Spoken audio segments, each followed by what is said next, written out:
You are now chopping it up with the Nerd Barbershop Podcast.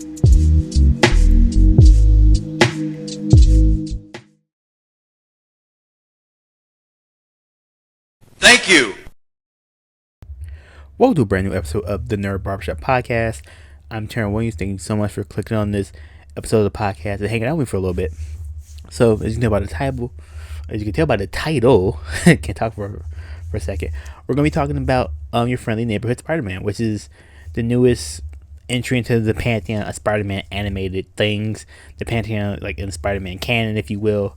So this is also the first MCU animation for Spider-Man that we get. So it's kind of cool. So of course, spoiler alert, spoiler warning, spoilers. If you have not seen the show, do not listen to me. Press pause, go back, watch the show, then come listen to me talk about it. And I really enjoyed it. Just, kind of off the bat, I really did enjoy it. It's different, and for people that didn't know, actually, before it was going to be Your Friendly Neighborhood Spider-Man, it was going to be called Spider-Man First Class, and it was supposed to be the prelude to Spider-Man Homecoming. But, I think it got delayed and stuff happened, so it got kind of pushed all the way back to 2025, and it gets to be its own thing, which I kind of like it. That's kind of its own thing, kind of its own universe of, from away from the MCU, even though in the show they do bring up things that do happen in the MCU universe, which we'll talk about in a little bit. I really enjoyed the show. A little bit different. I do hope we get maybe a little time jump, because I remember somebody on Twitter said I did kind of agree with, where they were tired of seeing like Peter in teenage stories, late high school, dealing with all the teenage drama of it all, and then we get kind of adult stuff instead of just like when the original 90s cartoon where he was just an adult, he was working at the Daily Planet, or we got to see him in college and like what happened to him kind of be more of a young adult into adulthood and dealing with all those things. So it would be kind of nice to see that, but we'll see what they do. So I also like that this show doesn't do all the traditional Spider-Man tropes. Like they hit on some of the things, like Uncle Ben is dead, which no one is surprised about. Uncle Ben does die. We don't get the who shot him and that whole arc of what happens, because after Peter gets bitten by the spider, it fast forwards I think 3 or 4 months, and then we kind of see him just kind of going about. But I think Uncle Ben might already be dead before he got bit by the spider. That's what it seemed like. So yeah, so it's just like, again, just kind of completely slightly different retelling of the Peter Parker origin story becoming Spider-Man. But one thing I really like about this show was how different it was. Just how he's going to school and the spider isn't this like he gets bitten by a spider, but it's not like in a lab that's probably been worked on. It comes out of a portal because Doctor Strange fighting the symbiote, and Doctor Strange is comes through one of his portals. The spider comes out of his portal. The portal like cuts the spider's web. It lands on Peter, bites Peter, and then Peter gets turned. He gets his powers and stuff like that. But like Nico Minari was in it from Runaways, which I think is really cool. You have kind of a younger Aunt May, more akin to the MCU, which I kind of like that they kind of did that. You have Pearl, which is kind of like his kind of sort of love interest. I'm not really sure what role Pearl's gonna take in the show. And then you have Lonnie, who becomes Tombstone, and then he slowly becomes Tombstone in the show. You have Harry and Norman Osborn. And I kind of like that they did the trope where people just love like how Harry or how Norman in the comics always has like waves, like his waves be tight, and then in the show he's black. So it's like, he got that fresh pomade, got the wave cap on tight. But I kind of like that. I thought that was kind of fun. I thought that was kind of a fun little thing to do, kind of like a wink and a nod to like a lot of fans that always joked about Norman having waves. His waves are tight and all this stuff like that. And so now he gets to be black. So it's kind of cool just to kind of see that. Another thing, I don't know the guy who voices Peter, but I remember right before the show started, he did an interview. He was talking about how he was hoping the show wouldn't be woke and blah blah blah blah. And I didn't really I didn't look at the interview. I just saw kind of like a snapshot of people talking about that on Facebook, I think. And a lot of people are upset about that. A lot of people were saying he should get recasted. I think it was a dumb move on his part, where I don't know why you would do that literally a day before the show comes out. But people were saying he should be recasted and blah blah blah. It was just kind of bad. It was really bad PR before the show even really got going. So we'll see how Disney handles that in the future. I just wanted to touch on it. I don't want to talk about it too much, because I think the show is really good. I think he actually does a really good job at Peter. So I just kind of wanted to make sure that was explained, so I can just keep talking about the show, because I think Peter in the show is really good, really endearing. He really kind of embodies that, that young nerdy spirit that Peter has, and that social awkwardness. So, but just wanted to bring that out because I didn't like that either. But we'll see how Disney handles that. Yeah, so I want to get that spill out the way. But back into the show, back to kind of the good part of the, get back to that part of, that little shadow, that little dark part of it all. But let's get back to the bright part, which I really like the show. I know when I saw the trailer, a lot of people were complaining about how it's kind of like framed and how like it's really slow, it seemed like. But in the actual show, when the show was actually, it didn't seem like it was that slow. Like, it seemed really like it was on pace. I love a lot of the cuts where they do like a lot of cuts and transitions or comic panels, because there's one scene towards the end of the show where Peter's walking through, like he's walking down the street, then it transitions to him walking to a different comic panel, like an alley, then to another block, and how all the transitions are like little comic panels. I love that. I think that's so cool. It's really fun, and how they would do that, where they would like transition from the top to like the bottom, and the way they would do things. I really like the style of the show is really nice. Also, the opening for the show is so good. I have it on my Spotify. Like, it's one of the best. I didn't skip a single opening. Like, there's 10 episodes. I didn't skip a single one because the track is so good. And at the end of every opening is a different comic book cover, which I think is really cool. Again, I love like a lot of those little touches, the little characterization, like the little bit of fun that they had with the show, which I really think it helps give the show its charm. But yeah, so Peter becomes Spider-Man. He's doing this thing. He has like his homemade suit, and he actually ends up getting into an internship with Oscorp. He's there with some other people. I forget all their names, but it's I can't think of his name now. Something Cho, who actually he becomes a Hulk in the comics. You have someone, she's from Wakanda, which I think is really cool, and another other science, like one of the young scholars. She's there. You find out that she's actually been spying on Osborn, working with Daredevil at the end of the show, which is really cool. Oh, that's kind of a nice little wink in, because they show her in a later episode. She's trying to sneak into Norman's office. We don't really know why she's there, and you kind of figure out why she's there at the end of the season. And so it's just kind of cool to see like all these different people, like all these other scholars with Peter, and seeing somebody from Wakanda is really cool, because again, we didn't really see a lot of that like before Black Panther, and they started to see like more Wakandans just out and about and doing like a lot of abroad stuff. Was one of the things that T'Challa started in the Black Panther movie. He wanted to do more abroad stuff and wanted to show the world what Wakanda can do. So having a study abroad student in that program was really cool. This kind of showed T'Challa's plan for the world working. I thought it was really cool. And so then we have Dr. Connors, who is, I forget her name, because it's actually, instead of being a male doctor, it's a female doctor. But I thought, okay, that's kind of cool. Just do some things a little bit different. She doesn't turn into the lizard. That'll probably be safe for season 2. But she doesn't have her arm, so she's like probably doing the studies and working on the stuff for regeneration. And that's kind of like the players in at Oscorp. And then Peter's doing his double life, trying to do stuff at the school with his internship and still doing Spider-Man stuff. And then one day he's leaving, and he's leaving. He gets caught on one of the Oscorp cameras. Norman sees it. He's like, "You're Spider-Man." He's like, "What? No, I'm not." And then just like, dude, come on. I run all these cameras. I have secret cameras everywhere. I know you're Spider-Man. Which is really, because like in the comics, people don't know he's Spider-Man until much, much later. So to have someone this big and influential knows he's Spider-Man so early on is a lot different, because he's usually pretty much by himself for a lot of his early Spider-Maning. So having someone, not just someone that can help him out, but like the influence and the money and the tech that can really kind of improve him, really just shows like how this Peter might end up different than a lot of the other Peters. And of course, we all know Norman ain't shit. Like, he's doing some bad stuff. He's doing some undermining things and trying to do his stuff the science way. And Peter doesn't know that. He's young. He's trying to, someone kind of like a father figure to Peter now, since Uncle Ben isn't there. And so yeah, so he helps Peter. He gives him the Oscorp Spider-Man suit, was like the white with the red, the white with the blue, and like a little bit of red, but it's basically white and blue. Which I like the suit a lot, and all the tech in it, like the trackers and all the stuff in it. And so he helps Peter with that. You have like a lot of the Lonnie and Pearl stuff, where they're dating, but then Lonnie's brother, his younger brother, who's so dumb, gets involved with the gang. So Lonnie joins the gang, so his brother gets out, and then his brother, why did you do that? This is me. You're so good. He's like, dude, shut up. And so that's how Lonnie kind of joins the gang, and just throughout, like, kind of after that happens, Lonnie slowly, this is school, this is football. He doesn't talk to Pearl as much. Like, he doesn't tell Pearl what's going on. Pearl's upset at him, but he's trying to protect her and the family, and he's balancing a lot on his shoulder because he's supposed to be a star athlete, going to college, going pro, but he sacrificed all that to protect his younger brother. And his younger brother's like, oh, I got nothing to lose. Like, why didn't you just let me do what I was gonna do? And it's like, I was like, I hated his younger brother. I forget his brother's name. I don't even care.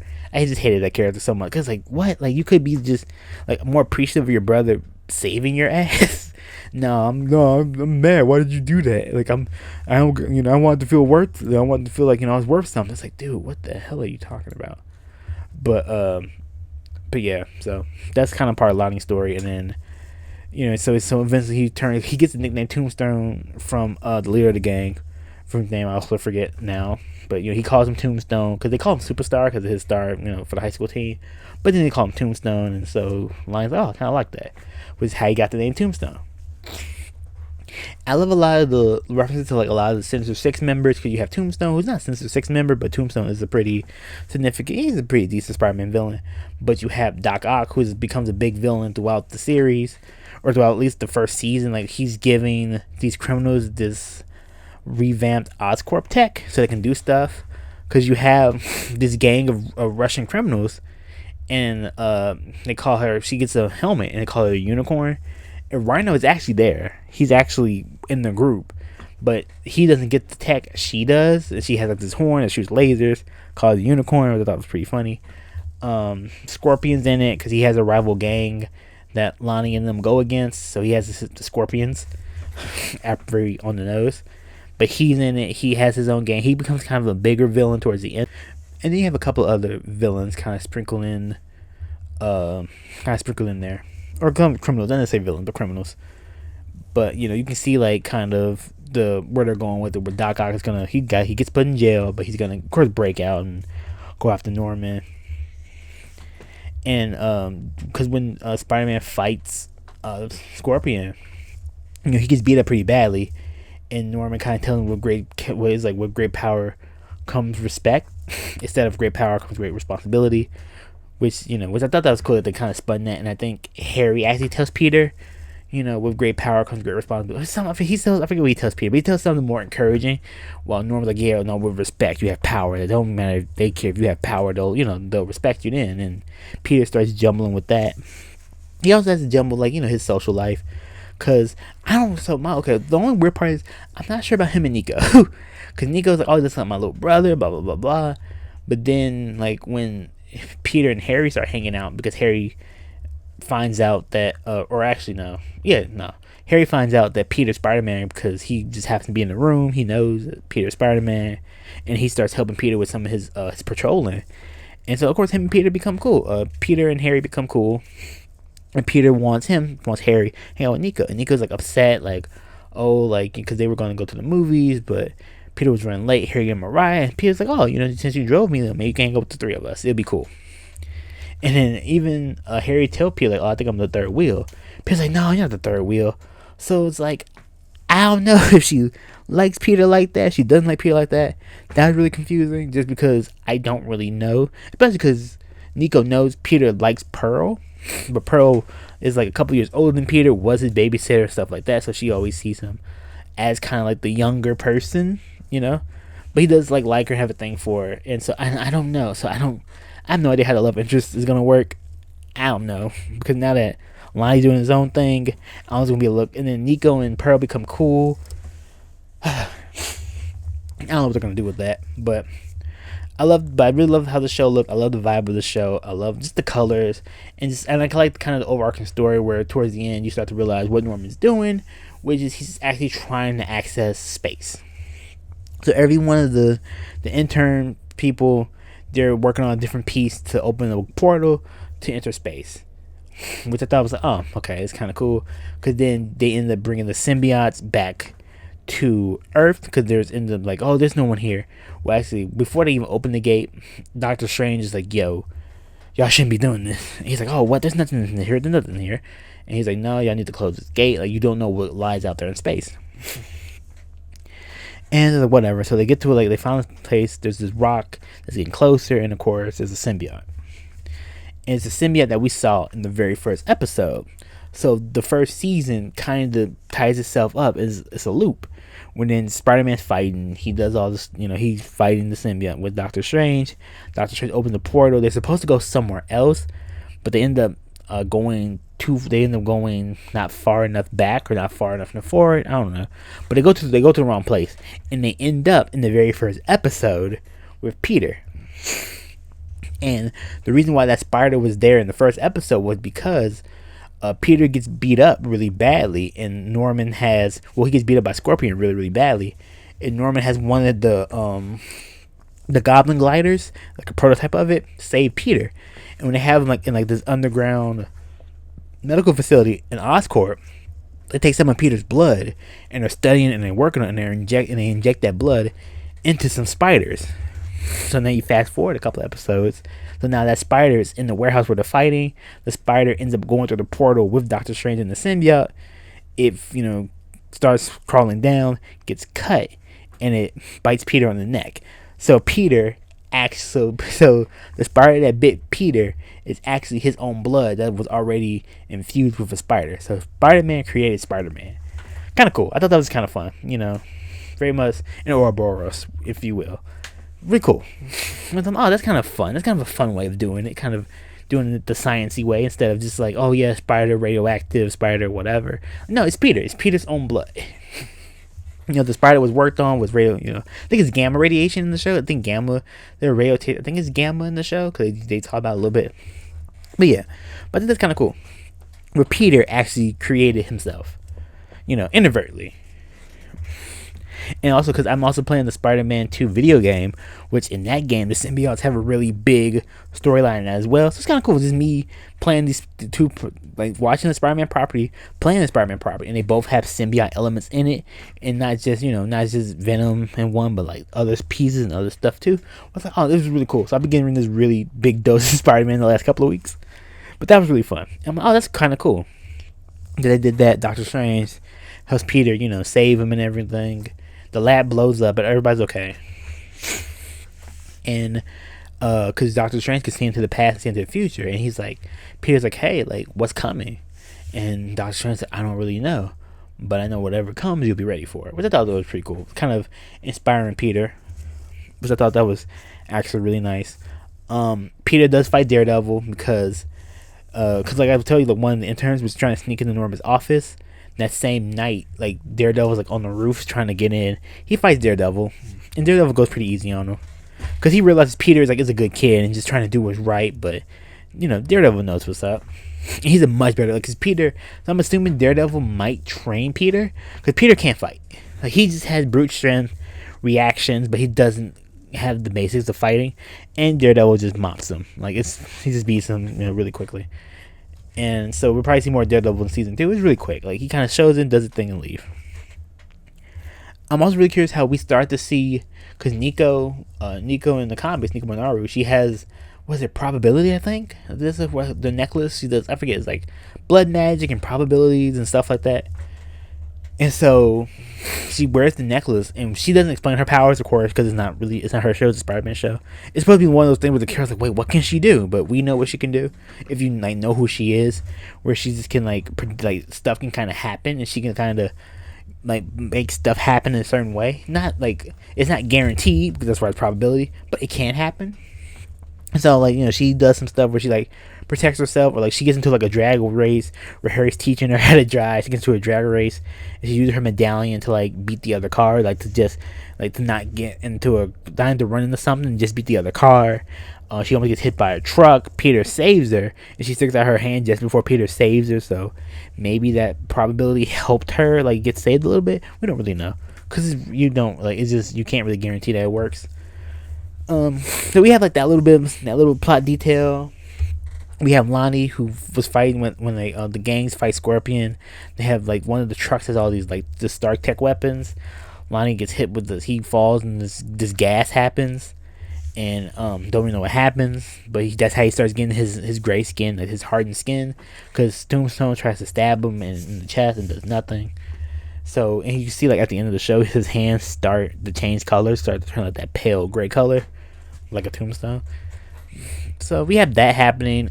You have Harry, because now Oscorp is being like indicted and everything, and all the stuff that's happened. They're getting like pressed by like Shield, I guess. Getting investigated. So Harry starts his own initiative called Web, and he like tries to invite like all the smartest young minds. And of course, he adds Pearl, he adds Nico, he adds Pete himself, some of the other people that was the interns at Oscorp. Cho doesn't do it because I think he gets promoted in Oscorp to an engineer. Old girl that works for Daredevil, she's gonna do it so she can like keep an eye on Harry, and by keeping an eye on Harry, keep an eye on Norman. And I think the biggest spoiler, not spoiler, but the biggest surprise of the episode is Aunt May goes to the penitentiary to visit somebody. Oh, who she's visiting? And she visits Peter's dad. And it's like, wait, what? Because I don't think in any Spider-Man canon we get to see his dad. Because I think his parents die when he's super, super young doing science stuff. I don't even know what happened. I actually don't know. There's probably stories of why his parents died. I never got a reason why. I just knew they were dead. But his dad's in jail. And she's like, oh, yeah, so how's my boy?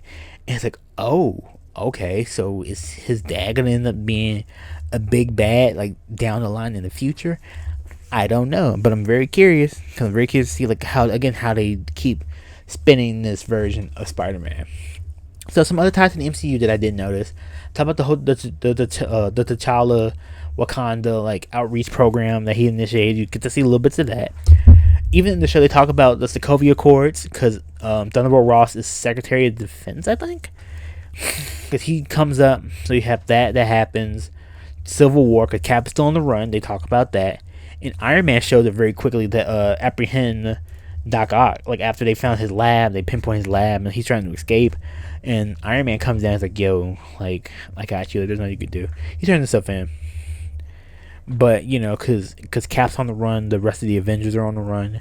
And with the Sokovia Accords and everything like that. And even they talk about with Spider-Man, because they're like, oh, hey, because Spider-Man's a masked villain. Is he going to have to mask himself, unmask? And normally I'll take care of that. So it's kind of cool that they still have some of the MCU threads in the show. The show isn't exactly in the MCU. It's kind of adjacent to it in a way, which I like. So I really enjoyed it. I'm pretty sure it got confirmed for season 2 because I think I saw a picture. They're going to do Spider-Gwen, Ghost Spider is going to be in the show, which I think is pretty cool. So I'm really excited to see what they do for season 2 and beyond, because they can hopefully we get like a little more of a time jump where maybe we get closer to the senior year and them graduating. We get to see like how the relationships have developed and him getting him being a better Spider-Man, and who else he kind of joins him in his crime fighting escapades, if you will, or what villains pop up. Because there's stuff that can go. Cause I'm pretty sure that we're probably gonna get Green Goblin or Hobgoblin eventually. We didn't see Shocker. We didn't see. I think one of the doctors. I'm pretty sure the other doctor that was like, or the other engineer, like the head of the internship program. I'm pretty sure that was Vulture. I'm pretty sure he just has the face and the look of it. I'm pretty sure that's who it was. I didn't hear it. I think I only heard his name once or twice. But I'm pretty sure that's what it was. We have the Dr. Connors who will become the Lizard eventually, or maybe she doesn't become the Lizard. Maybe we don't know. So I'm very curious, very excited. Definitely enjoy it. Definitely check it out. Your Friendly Neighborhood Spiderman on Disney Plus. Let me know what you think. If you enjoyed it, what you your pros, your cons, all that good stuff. I personally really enjoyed it. I think it is a really good start for Disney Plus. Because you have Captain America: Brave New World. Now you have Your Friendly Neighborhood Spider-Man. At the time of me recording this, Daredevil Born Again is about to drop, so I will be doing the podcast on that when I finish watching that. So Marvel's kind of starting 2025 with some bangers, so we'll see what happens. So thank you so much for watching. Thank you so much for listening to the podcast, watching on YouTube if you check it on YouTube. But thank you so much for supporting the podcast. I greatly appreciate it. Always and forever, slicing, dicing, gaming. It's not just a motto; it's a lifestyle. I'll see you next podcast. Later.